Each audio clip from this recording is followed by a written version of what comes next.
When the 6th playtest of the OneD&D rules was announced, I'll admit I was starting to get a little bit skeptical. Crawford was promising us refinement based on the survey results and the playtesting, but I was starting to wonder whether or not Wizards of the Coast and I were even playing the same game. What seemed to be being proposed to me was blatant power creep. Certainly nothing that was fixing problems that already existed, just creating new ones for the future. But during the monster live stream that followed, when I got a chance to look at the rogue, I was cautiously optimistic. Today we're going to go deeper into the rogue class in this playtest document and see if that feeling holds and the rogue can sneak its way into our good books. Hey friends, my name's Timothy, though some people do call me Tim.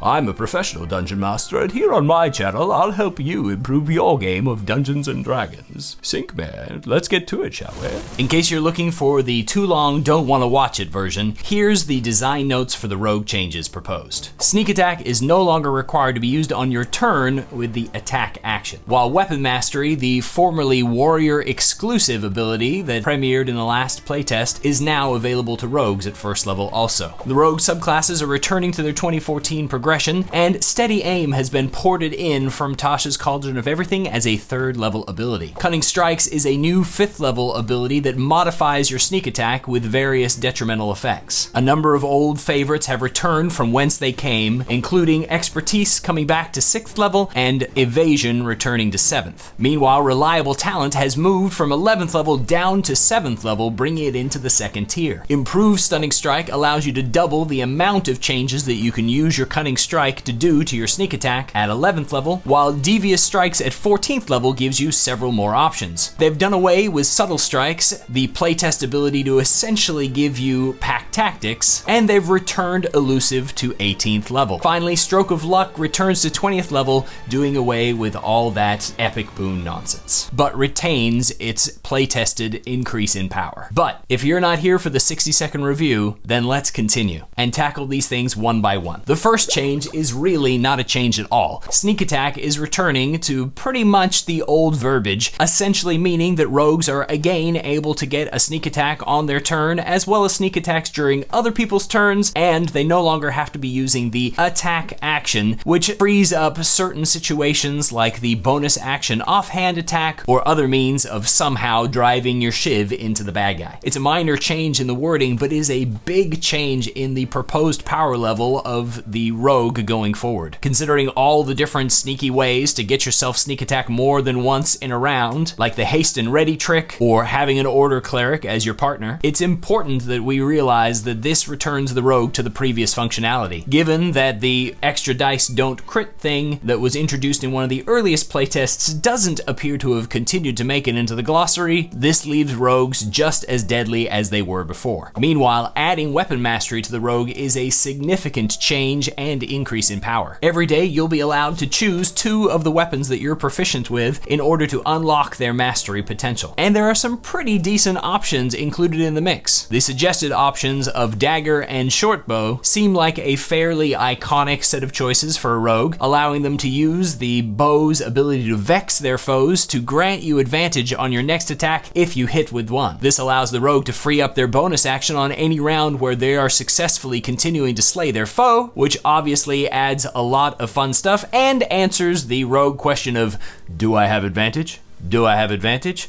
Without them even having to resort to steady aim. However, the second suggestion that they put in there seemed kind of weird. Scimitar and short sword? As melee weapon combinations go, I pictured those in the hands of a light weapon specialist and felt like it was a weird combination of choices. The oddity of a short stabbing blade and a longer slashing blade in my headcanon just didn't really fit narratively. It looks kind of weird, and I think it's a bit strange. However, then I took a little bit of a closer look at the mechanics, and I realized that that combination is probably the one that has stood out most to the playtesters internally at Wizards. With a short sword and scimitar combo, you have both the Vex and the Nick properties from the weapon mastery traits. This means that not only can you get yourself advantage the next round if you manage to hit with the vexing weapon, but you can make your additional attack with the Nick weapon as part of the attack action, not requiring you to spend your bonus action action for the 2-weapon fighting. This is particularly sneaky because the wording on Nick doesn't specify which light weapon you have to attack with in any of the order, meaning that if you already have advantage, you can strike out first with the weapon that triggers your Nick, and then follow up with the weapon that vexes in order to try and set yourself up for the next round and not have to worry about spending any bonus action and already having your advantage sorted for the future. If potentially you slay your opponent with the first nicking attack that gets all of the sneak attack damage, then you're going to be grateful for the opportunity to run over to the next target and vex it to set yourself up. There are a number of other options throughout the list, but these are the ones that stand out the most. And the impact that they have on the action economy is probably the thing that makes this the most powerful increase. The return of the rogue subclass progression is really kind of a non-event. It's just a matter of balancing, and though I would really love to hear an in-depth analysis of why that was causing so much trouble, it's been pretty much figured that it was just making difficulties for integrating older content with the new. I, for one, am simply grateful that other classes are going to continue to get their subclass option at level 3, giving people who are new to that class a chance to get a feel for things before they're locked into a big decision like that. Steady Aim, the Tasha's Cauldron of Everything ability to take a bonus action as long as you haven't moved, to set your speed to 0 and grant you advantage on your next attack roll in the current turn, is a logical addition to the rogue class. Though it technically might qualify as power creep, the fact that it already exists in Tasha's as an optional rule and has been widely used at many tables takes a little bit of the sting out of it. Essentially, we're maintaining that status quo and giving that bonus action option. Considering the changes with weapon mastery and all the other ways out there common at a table to get advantage, this is probably not a big deal. One of the beauties of the advantage system is that adding more ways to get it doesn't necessarily break things, because they don't stack. The 5th level Cunning Strike ability is really where the meat and potatoes of the changes to the rogue class come, and where the intent of the design team begins to become apparent. Though this ability seems very novel, it's not actually new, having been included as feat progression options in the 3rd edition of Dungeons & Dragons. Now, however, they're baking into the main class the ability to sacrifice sneak attack dice from your damage in order to add some kind of debuffing effect with a saving throw in most cases to your enemy, or gain some other kind of perk. At 5th level, you gain 4 options for taking dice away to add to your sneak attack. It costs you 1 dice for each of these at the moment, though it may be worth some tinkering on the design team's front before the final edition comes out. First option is Disarm, which causes a dexterity saving throw, or the creature you're targeting drops 1 item of your choice that it is holding. If you're fighting against humans armed with weapons, taking away their weapon is a very powerful ability, and with a free interaction to scoop down and pick it up yourself, you can take away a fair chunk of your enemy's power. The second option is Poison. For mere 1 dice, a Constitution saving throw to get a minute worth of the poison condition on your foe is a big debuff. They do admittedly get another saving throw at the end of every round, meaning that you're probably not going to stick this for long, but disadvantage on attack rolls is a big deal, particularly if you're the rogue who has to get stuck in there, or if you're just trying to protect your allies. You do have to have a Poisoner's Kit in order to use this, in order to keep things nice and thematic, and I suppose there are some rogues who won't stoop to those kinds of tactics. The third option is Tripping, which again is a dexterity saving throw, working on large creatures or smaller and dropping them prone. Again, this has influence in building up your allies or in establishing a good, quick escape route. If you've got a lot of ranged combatants, you probably don't want to continue to trip down too many of your foes simply because they're going to get annoyed at having to take disadvantage on their attack rolls against whomever it is that you're targeting. However, if you have a bunch of melee characters in your party, they're all going to thank you for that free advantage of having the bad guy dropped on his backside. Meanwhile, the final option involves no saving throw as you withdraw, letting you move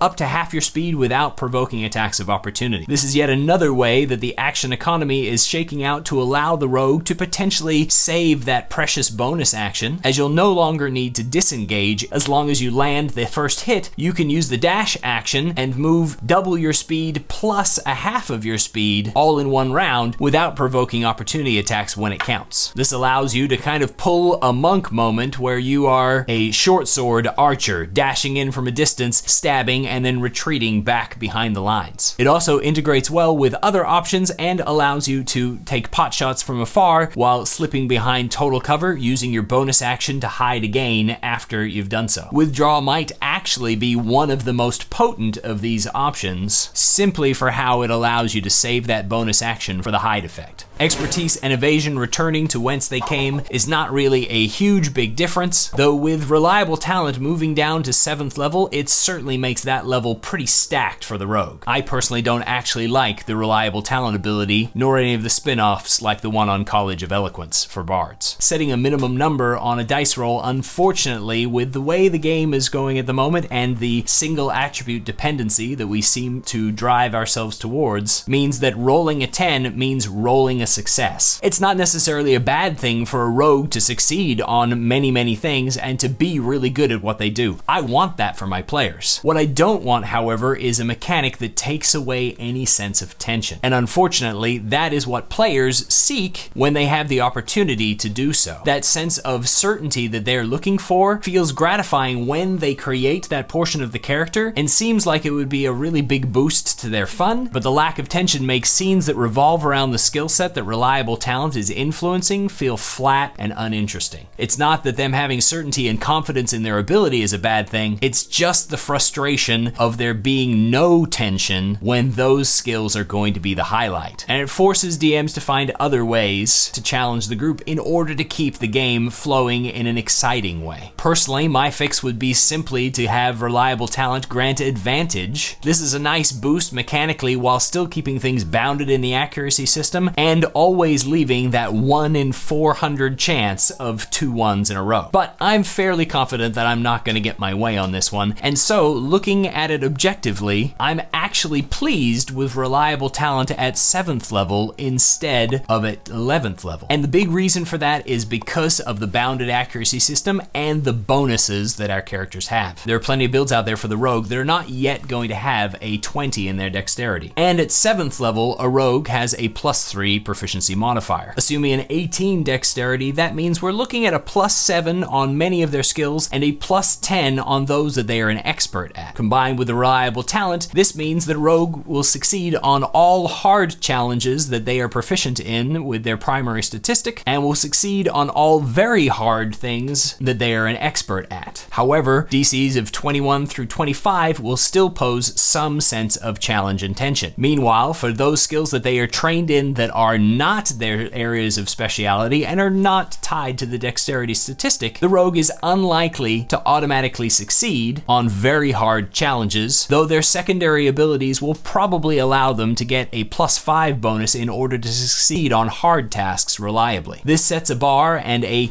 passive for each of their skills that is reasonably manageable. By 11th level, with the increase to their statistic from another ASI at 8 and the increase to their proficiency modifier, these numbers start to creep upwards really quickly, and soon enough, no challenge is going to matter when it comes to those particular skills, especially the ones that they're an expert at. So while I would love to see reliable talent reworked and debuffed, if it's here to stay, I think 7th level is fine. Possibly even an improvement over waiting until 11th. At 11th level, our rogues are getting improved Cunning Strike, which allows you to use 2 abilities from your Cunning Strike list on every sneak attack instead of only 1. This allows you to drop more dice off of the damage, but doubles the number of potential status ailments that you're putting and doubles the number of saving throws that are going to be made, meaning it's more likely that one of them is going to land. I've been fortunate enough, with as many games as I run, to already be able to playtest this with a mid-tier rogue. The combination of abilities has definitely increased the amount of decision making that the rogue needs to make and increased some of its power level in terms of providing aid and boosts to the situation and changing the tactical element of the combat. It has slowed down the rogue's turn, making it take a little bit longer for decisions to be made, but rogues are traditionally the fastest decision-making class at my tables, so I don't begrudge them the little bit of time that it takes to decide on which extra ability they're going to add to their sneak attack. So far, perhaps due to the novelty or perhaps due to the power level, my rogue has not opted to avoid these extra strike options in favor of additional damage at any point during our playtest. Because it's such a new thing, I don't know whether or not that means that it's too powerful, or whether it's just that it's exciting and something interesting to do. I have noted that though the DCs are reasonably high at the tier that we're at, their targeting of dexterity and constitution means that many saving throws are fairly capable of dealing with it, and the poison condition is one that many monsters do have an immunity to. We haven't yet had a chance, unfortunately, to test out Devious Strikes, as my characters aren't quite 14th level yet. But Devious Strikes adds several more options, likely slowing things down a tiny bit more, but also giving some more potency and potentially larger loss of the amount of damage that the rogue is putting out in favor of the benefit that's coming. The Daze ability forces a Constitution saving throw or the Dazed effect, which forces a creature to make either movement or an action and removes their opportunity to use bonus actions or reactions at all. I'm a big fan of the Daze condition as it's been presented, simply because it reduces the power and options of the creature that has been hit with it without completely removing them from play. By leaving some options available but greatly truncating them, we're able to keep the tension flowing at the table, and we don't just run into a situation where all tension leaves and we're just waiting on the finishing blow, or the math to be worked out to see whether you can beat it down before the effect runs off. The second option introduced at 14th level is the Knockout Strike, rekindling the fantasy of the sneak up, sap across the back of the head attack that most rogues have at least somewhere potentially in their minds. This is also a Constitution saving throw, though it costs 6 dice off of your sneak attack in order to do so, but it delivers the unconscious condition. This condition persists for 1 minute, but not only does it disappear as soon as they take damage, they're also allowed another saving throw at the end of every round. This is an important balancing influence in order to keep some semblance of tension in the game. At least you're worried about them waking up after all. But the downside to this is that the rogue fantasy is a little harder to pull off solo. 2 Constitution saving throws in order to both knock the guy out and keep him knocked out long enough to drag him away and tie him up is a reasonably hard ask if you don't have friends to help you with the dragging and tying. That said, if you're a hasted rogue and all you're looking for is a guaranteed critical hit on your ready to action sneak attack, then it might be worth sacrificing 6 dice to do so. The final option I personally wanted to be named Pocket Sand, but I suppose we don't want to have to talk about having a free hand and a bunch of granules to throw at our foes. The Obscure Strike costs 3 dice off of your sneak attack damage in order to inflict the blindness condition until the end of the target's next turn. This is a dexterity saving throw for them to jerk their head away and avoid the strike. Blind is a pretty potent condition, though a frustrating one to adjudicate at the table sometimes, given that there are no rules for how to pinpoint something when you can't see. It does, however, stop people from casting many spells, gives disadvantage on attack rolls, advantage on attack rolls against you, and stops you from being able to take opportunity attacks, since you need to be able to see a target in order to opportunity attack swing at it. For 3 dice, that's a fairly economic option, particularly against some specific targets. The loss of Subtle Strikes at 13th level is probably something that's going to make a few rogues sad that had gotten excited. Essentially, Subtle Strikes was pack tactics for the players, giving advantage on any attack rolls against a target who is within 5 feet of an ally. The argument here is that the rogue has plenty of options in their toolkit for getting advantage, not the least of which is Tasha's steady aim. Finally, the return of Elusive to 18th level, keeping you safe from other people having advantage against you, and Stroke of Luck returning to 20th level to get rid of the epic boon stuff that just didn't really have the same flavor as class-specific abilities. Stroke of Luck retains its improved version from last UA, which no longer turns a miss into a hit, but a miss into a 20 on the dice, thus effectively giving you a pocket critical once per short rest. It does set up some weird situations where you're hoping that you'll miss your foe so that you can get that natural 20 and pull out the crit when it most counts. But for a 20th level capstone, it's probably not too overwhelming for that option to be there, particularly since you're going to be hitting almost all things at that level anyway. The short rest recharge ensures that it doesn't grow too overwhelming if the DM needs to put the pressure on, while still giving a solid buff boost. That covers the main class portion of the rogue. There are, however, a number of subclass options that were included in this playtest. 4 of them, in fact, have come through the playtest this time around, taking another pass and look at the Assassin, Arcane Trickster, and Thief, as well as looking over one of my personal favorites, the Swashbuckler. All 4 of these subclasses now build on the new Cunning Strikes action, granting even more options options for the rogue in combat. If options in combat was something that you were looking for in your rogue, then this UA 100% delivers. And frankly, that's probably one of my #1 takeaways for the rogue in the UA as a whole. Essentially, the rogue has simply been made to be as awesome as it has always been, while allowing in combat some choices that give tactical advantage to themselves or to others, instead of this hyper focus upon straight damage dealing that has been the situation for rogues in the past. This allows you to play the deadly rogue who simply applies damage as efficiently as possible, or to lean more into the devious trickster that causes other situations to arise and has all the tools needed in order to get out of them. From a design standpoint, I think this is brilliant, and tying it to sneak attack means that the rogues now have a resource to manage instead of simply a bunch of extra dice of damage. That management of resource and the pull between doing as much damage as I can and providing the best benefits that I can is now going to provide some sort of meaningful element to the rogue's choices in a round. I'm excited to see more of it in play, but so far in playtesting, it has turned out to be a pretty awesome experiment. But with 4 subclasses, I think I'm gonna need to sit down.